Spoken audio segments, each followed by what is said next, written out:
So some of you will have seen it before.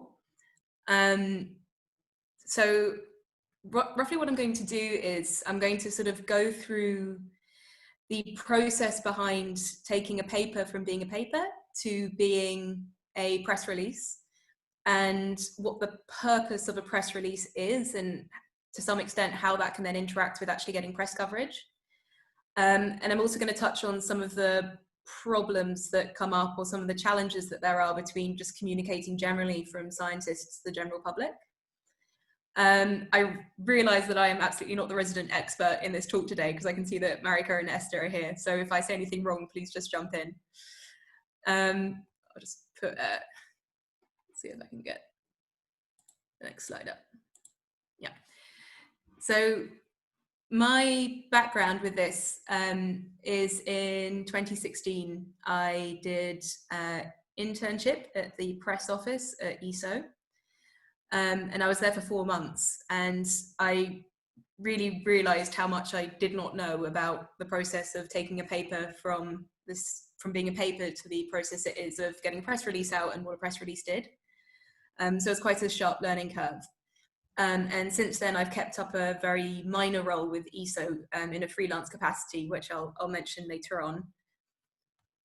I'm just seeing if I can find a way to get through these slides more quickly. Yeah, there we go. So I started the talk on a cartoon, which I'm not sure if you got a chance to read. So just in case, I'll go back so you have a quick look at it. But in essence, it's a little girl. The setup is as though she's in a counsellor or a therapist's office, and he's holding up cards to her, and she's giving these fairly incoherent answers. And essentially, she's just giving not quite the precise answer, but approximations. And then the end, the sort of the humorous punchline is he goes to her parents and says, "I'm terribly sorry, but I'm afraid that she's a physicist." And it's the sort of thing that might make someone who's a physicist kind of giggle, because they get what's being implied by the cartoon. And what's being implied is that in physics, it's standard practice to approximate either shapes or numbers, and that it's standard practice to model things in a more simplified way, and also just the mathematical understanding of how rounding works. So even though this looks like a very simple little cartoon, finding it funny actually takes quite a lot of assumed knowledge. And if you just showed this to someone who didn't have any kind of physics background, it probably really wouldn't be that funny at all. And I just like this example because I think it gives a kind of a visual example of some of the challenges that there are between scientists who have so many years of very, very, very specialized knowledge built up, then being able to communicate effectively with people that have absolutely none of that background. So in the interest of time, I will jump past this. It's just an XKCD comic, just turning out that it's still difficult for people to communicate with each other at all stages. Okay, so how do scientists communicate from how they communicate science to other scientists? So there are various mediums through which scientists can communicate their results to other scientists. You can do it through journals, you can do it at conferences, at talks, or just by talking to other people. You can do it through meetings. And depending on the situation, there'll be a lot of assumed knowledge and some familiarity with jargon. And obviously that will depend on who your science audience is. So if you're speaking to a bunch of bachelor students, you're going to use different language and assume different amounts than if you were in a group meeting with people who do very similar work to you. So even amongst the science community, there's going to be an adjustment in your approach as to how you deliver your scientific information. And also the other thing, which I think sometimes can get underestimated, is that when you're speaking with other scientists, you're also speaking to people who have years of experience with interpreting things in a scientific manner or deciphering new science ideas. So people who already have a lot of experience with thinking about new information in a very particular analytical way. So how do scientists then communicate with other people? How do you communicate science with other people, not just generally? So scientists communicating to the public, the public can access many journal articles, but I think we can all agree that that is going to happen vanishingly rarely. You can write your own blog, and depending on how good of a writer you are and how much coverage you are, you could get some readership there. You can set up your own public talk. And ideally, if you're going to do any of those things, if you're going to write a blog, if you're going to give a public talk, then you're going to adjust the way that you speak to have minimal assumed knowledge. So you wouldn't use mathematics beyond what people would learn at school when they were teenagers, because a lot of people don't have any mathematical training beyond that time. And you're not going to use jargon, so you could get away with using the word planet, because at this stage, most people will know what a planet is, but you couldn't say the word hot Jupiter, because most people would not know what that is. Not assume that people are familiar with science documents or science articles, and just generally speaking, you'd assume as little as feasibly possible, and if possible, without being patronizing. So the purpose of a press office is to essentially act as a middleman between the scientists, between the group or the individual, and between the press and the public. So what a press office might do is they might write a press release, and it was mentioned right at the beginning of this meeting, ESO, for example, has a page with all of their press releases on it, so they're accessible to the general public. They also might create artwork, so finding a visually interesting way to represent the work that you've done. And this would be for a fairly standard story taken on by a press office. So just a quick word on press offices. When I say press office, there are a huge variety of press offices. Some of them might be very small and it might be one person. Some of them might be very much bigger and might have a fairly comprehensive graphics team, and might have numerous people available to write and to edit and to proofread. So there are a big range of press offices with different levels of staffing and with different levels of resources available. For a really big story and for a press office with a lot of resources, they might set up a press conference, and they also might manage press lists. So what I mean by that is they will probably have contacts with various members of the press. So more traditionally, that might be a science writer at various newspapers. But nowadays, that might also include writers from well-regarded blogs or other online sources of news. And they also might arrange embargoed materials and create podcasts and films. And I'll go back to embargoed materials in a moment to go into more details of what that is.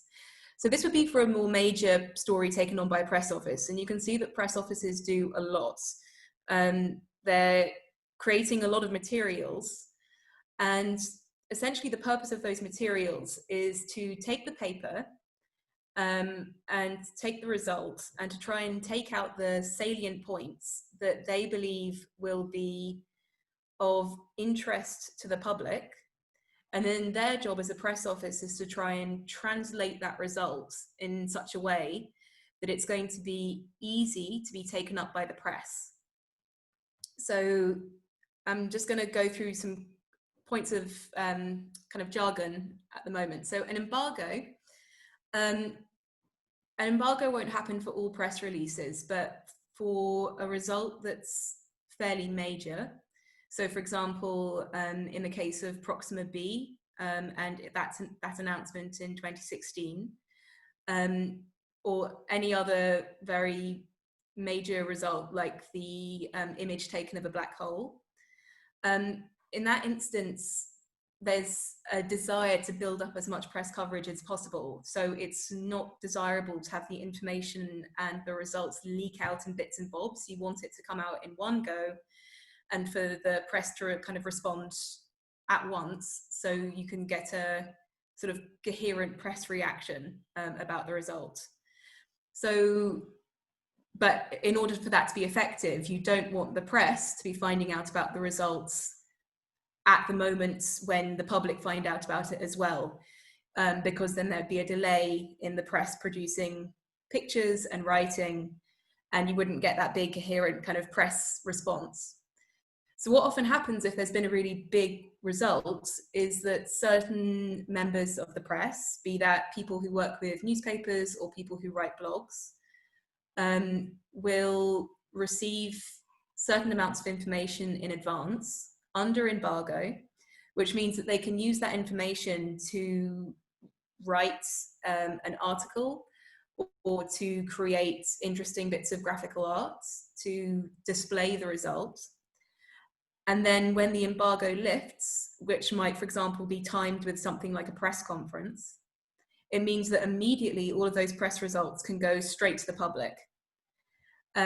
Obviously, what that creates a risk of is someone breaking an embargo, which is a problem in its own right, which is when, say, a member of the press decides to leak some of those materials before the agreed time.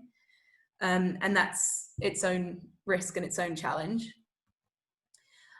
So a public information officer is someone who kind of oversees the process from the paper going from being a science journal to being a press release that can then be picked up by the press and then by the public.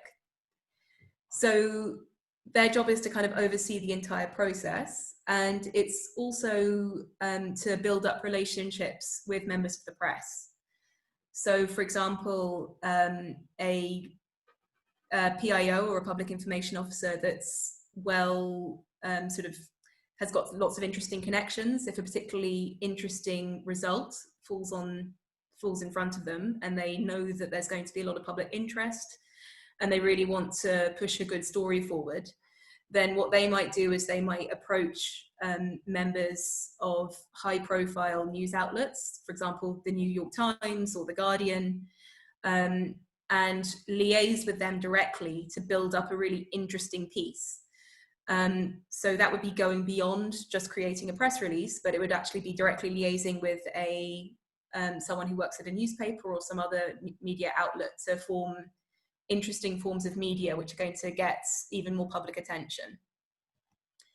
The PI, the principal investigator, is a term that pretty much everyone here will know. So that's the contact on the science team. So that's the person leading the results, and then that's the person who would be probably in contact with the press office during this process of developing a press release.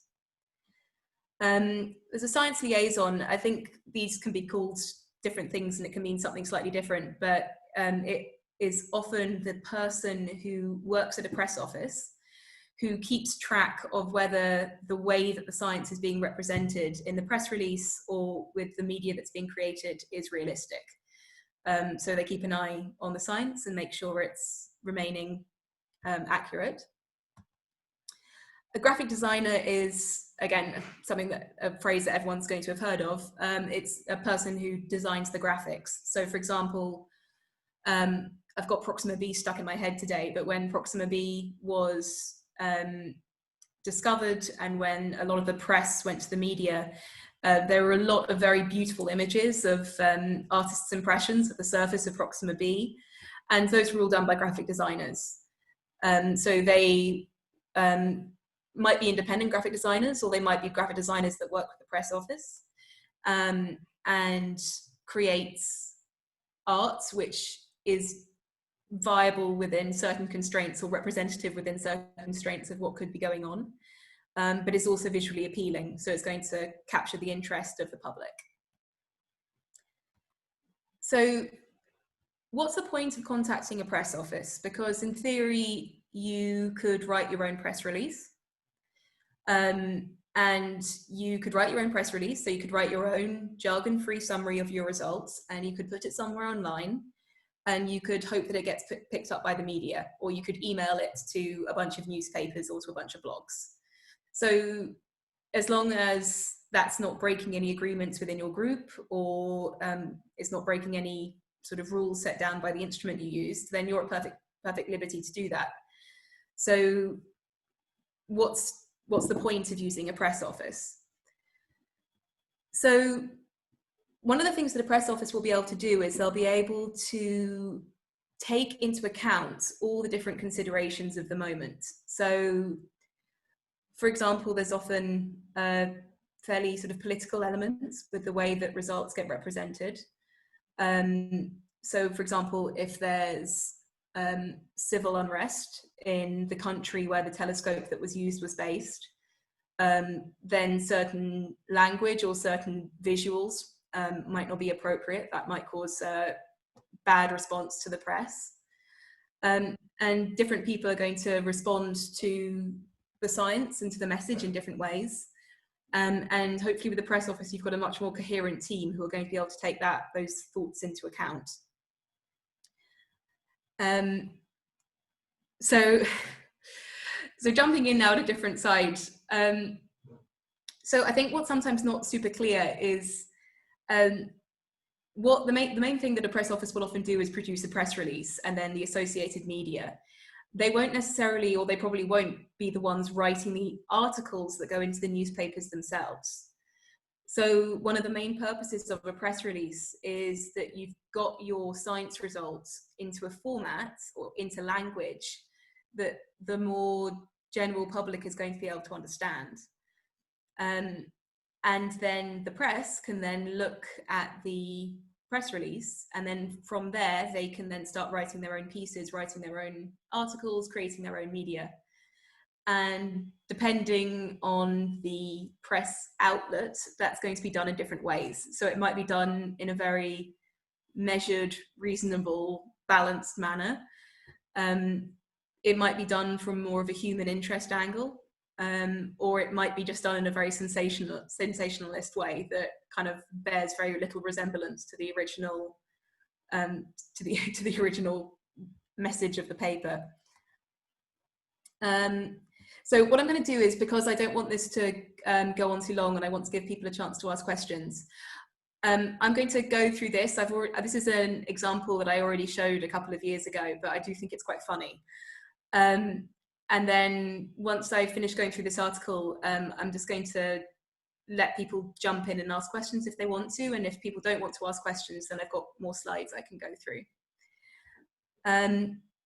So this was a paper that was submitted in 2016, and it was a story about a radio pulsing white dwarf binary star. And it was a paper that was submitted to Nature. Anyone who's worked with Nature will know that they have very strict rules about how things hit the press. They like to manage things quite tightly. So that it was a fairly high profile press release. So this image on the left is a screenshot of the press release on the ESO website. So this will still be on the ESO press release page if you want to go and look at it. And so if you look at what they've done, the title itself is not exactly sensationalist, but it's always a difficult balance to strike with trying to relay something about the science results, but also try and do it in a way that's kind of catchy and going to capture people's interest. So kind of the angle they decided to take on this one was to make it sound a little bit violent, like the stars were fighting with each other. In reality, the result was, as best as I can recall, was that one of the stars was emitting a ray of radiation that was then sweeping across the other, which was then causing periodic pulses, which were then, it was quite a confusing observation. It took a while to unravel exactly what was going on. But it transpired that one of these stars was sort of sweeping across the other with a ray of radiation, and that was causing a sort of a pulsation. So this was the press release, and the image is obviously not real. That was from a graphic designer. And then the story was picked up in various ways, which I just found really, really interesting. The way that all the different press outlets took the result and ran with it. So, for example, the Mail Online picked it up, but used a very visual metaphor. So, like, let's call it a stellar lighthouse, which I thought was quite a clever way of describing it, because that very clearly gives the impression of something sweeping a beam of light around, which is something that most people can envisage.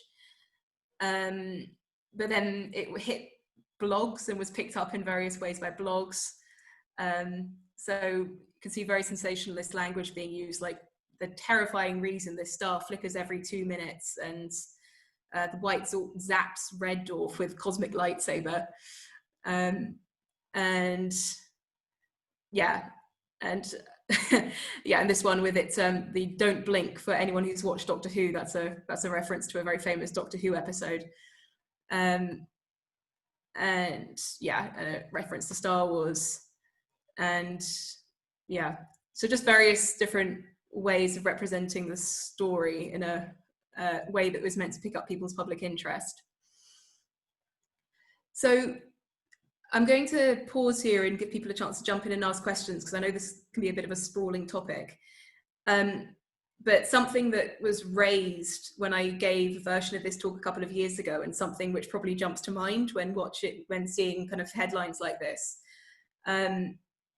is the at some point when you are trying to when you're wanting to get press interest and get a press response, often the easiest way, if not the most scientifically meaningful way to do it, is by trying to fixate on a fairly snappy or sensationalist angle. So for example, with this last piece, with the idea of one of the stars attacking the other, and portraying it that way. And then you end up with a whole bunch of blog posts which take that idea. And then, even though there'll be some information about the paper and the actual result in the article, there can be a bit of a feeling that the kind of the point of the story or the point of the science has been lost. And this isn't something that I have a solution to. I think it's a very difficult and ongoing challenge in terms of relaying information to the public, whether you use a press office or not, is getting that balance right between not using jargon and trying to describe the science in a way that's meaningful and exciting, but also in a way that captures interest and is also going to catch the attention of the media, and get different bits of media attention. So I don't have a conclusion on this, but it's an interesting point which was raised last time I gave this talk, and I think which jumps to mind when you see all the different blog posts and the different blog titles. I'm just going to pause for a moment in case anyone wants to jump in with a question. I have a question. Yeah. So are there examples where there really is an obvious person to blame, whether it be the scientist or the press office or the individual journalist? I mean, one really egregious case that comes to mind was last week or 2 weeks ago with the parallel universe where time moves backwards. I don't know. Right. Yeah, I mean, I can immediately think of a few examples, but I think it's difficult. I don't know. I mean, in some examples, yeah, there's probably times when you can sort of fix blame on science being represented badly on one individual. But again, I've only worked directly in one press office and sort of have vague experience with a second one. So I certainly can't. Maybe I can say something about this. Yeah, sure. Go ahead. Yeah? Okay, it's an interesting question, Connor. In the Netherlands, I speak for the Netherlands, it's always a kind of a cat fight between the journalists and the press officers about who is exaggerating, for example, in this last example, exaggerating the actual news. And a lot of press officers think really careful about how you communicate things, especially in the fields of for example, exoplanets or very difficult stuff.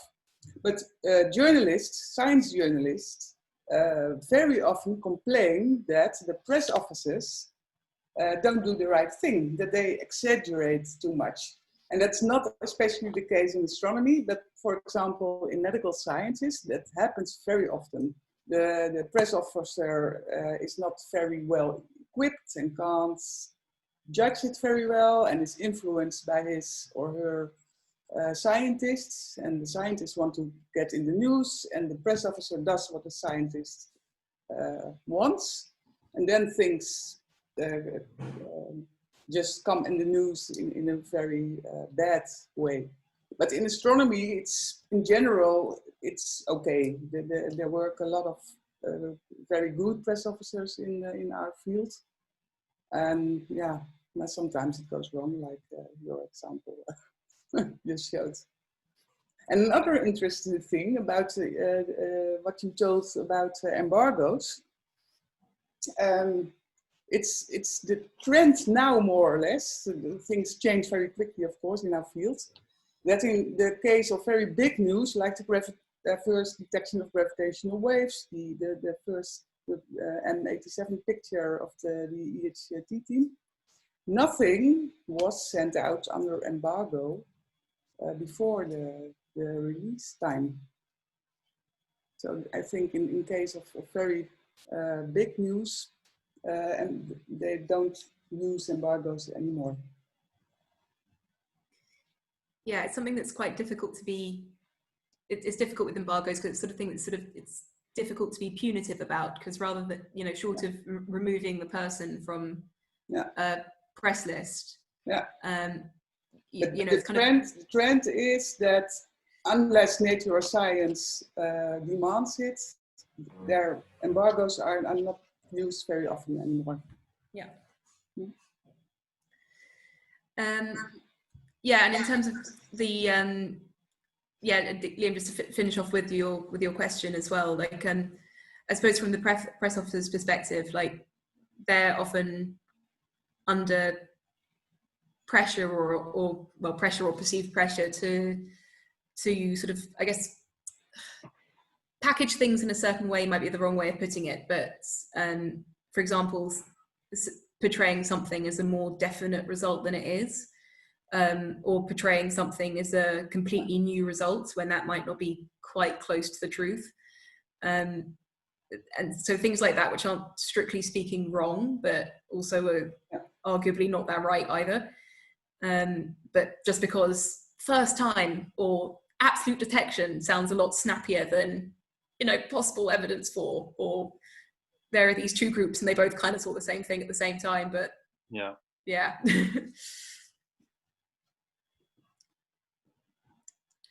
Don't know if there are any other questions. If you are interested in writing your own press release, we are organizing a session at the EAS in Leiden, the virtual EAS, end of June, beginning of July, with the title "Write Your Own Press Release," and it's for short introductions with a lot of practice. Just making your headline, the use of metaphors, for example. It's SS24. I'm trying to see. Yeah, I can see it's already like getting close to 1. So I'm going to, I can start the share again, but I'll stop the share for now and just ask if anyone else has got any questions, or if everything was clear, just like on a practical note, just about the flow from a paper through to a press office, through to the press. Maybe I can ask a sort of naive question about this. How do you know that your result is exciting enough to go to get a press release about that? Yeah, again, I'm sure this is something Marika's got much more experience of, but I mean, from my limited experience with this and just from what I've observed, I think it's very difficult, because I think often results which, in terms of genuine scientific interest or in terms of maybe moving a particular field forward, might get underrepresented or might not go to the stage, for example, of getting a press release, just because maybe the science is very complex, and or might be particularly difficult to describe in a way that appears interesting. Like, you know, the first time observation of an exoplanet, like even if it's difficult to describe why that's interesting in the context of the fields, that's something that's very easy to describe without much jargon. It's like, oh, we've seen this thing for the first time, but I don't know, something like describing the nuance of why, I don't know, something to do with the accretion of gas in galaxies and something like that, that might be really fascinating and important to the field, but maybe isn't so easy to describe in a way that comes across as interesting. That doesn't mean that I don't think it can be done. I just think it probably, if it's harder, I guess it's going to be maybe less likely to get the same amount of representation.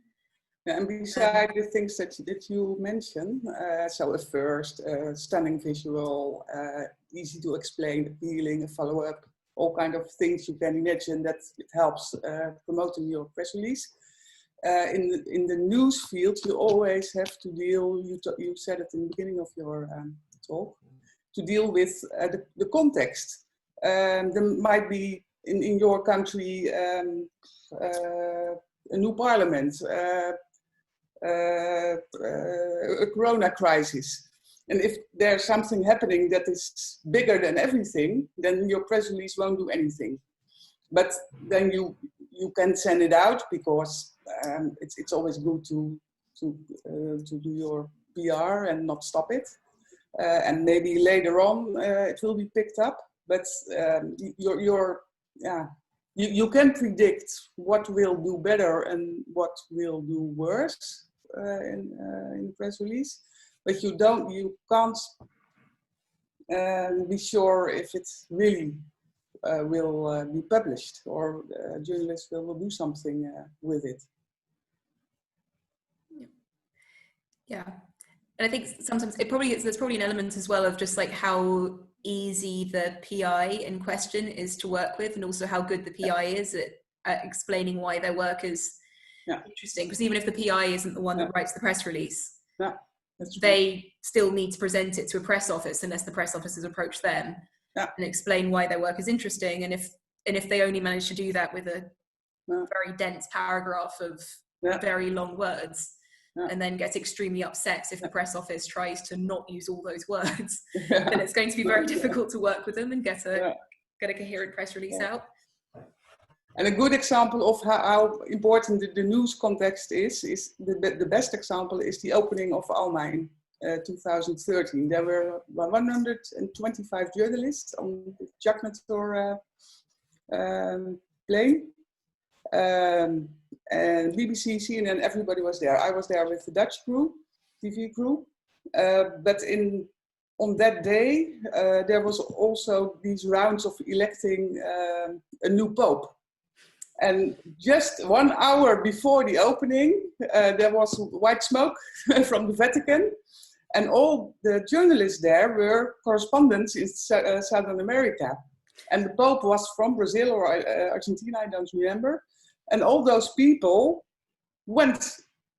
they just went back to their offices to do a story on the Pope. Even my NOS correspondent left to Brazil. So we had only 2 pieces in the newspaper and 1 in the late evening news for such a big event. Yeah, and I suppose like there are other things as well. Like for example, there are certain. So I guess this is kind of a classic example, but like there are certain things which are pretty much always going to get interest from the press. So for example, like habitability is a bit of a buzzword. Yeah. So if you somehow manage to throw habitability in there, then, or like, oh, this could prove habitability, or da da da. Yeah. But then there's a bit of an argument to be said for, and this isn't an argument that I'm making up. I know it's something that a lot of people are thinking about. Is that if we keep using this word habitability, and there keeps on being sort of media response, but then we sort of persist in not finding something that the general public would perceive to genuinely be interesting habitability, like actual proof of life somewhere else, then at some point, is that going to lose public interest? Are the public going to begin to feel like they're being lied to? So there's I know there are discussions about things like introducing, for example, like a way of gradating, I don't know if that's a word, or like grading the level of excitement that would be appropriate for different habitability discoveries. So if it's like a tentative maybe for a certain element, then that shouldn't get the same amount of excitement in terms of habitability as like the actual discovery of microbes somewhere. But again, that's quite complicated because that requires a sort of cohesive agreement from the entire science community to use that system, plus the press taking it on. Yeah, and I know in the Netherlands that science journalists are interested in how to write appropriate about exoplanets and extraterrestrial life. And I offer them to do a workshop and to tell them, so that might be interesting to go ahead with. And really do it. They are interested in explanations and tips and everything. So if you want to help with that, that would be very, very nice. Okay, so we're getting pretty close to the hour. Let's allow for one more question if there is one. Otherwise, we can. Yeah, actually, it looks very much like a grant application. Of course, the public is then NWO or Europe, and making it attractive, making it catchy, making sure you have good graphics, also improve your chances of getting the grants. It's the same communication techniques, yeah. Actually, is there any communication between you guys and ICSA and the press offices? Sometimes, but that's only for major grants, so zwaartekracht. Okay, maybe we can thank Eleanor. Yeah.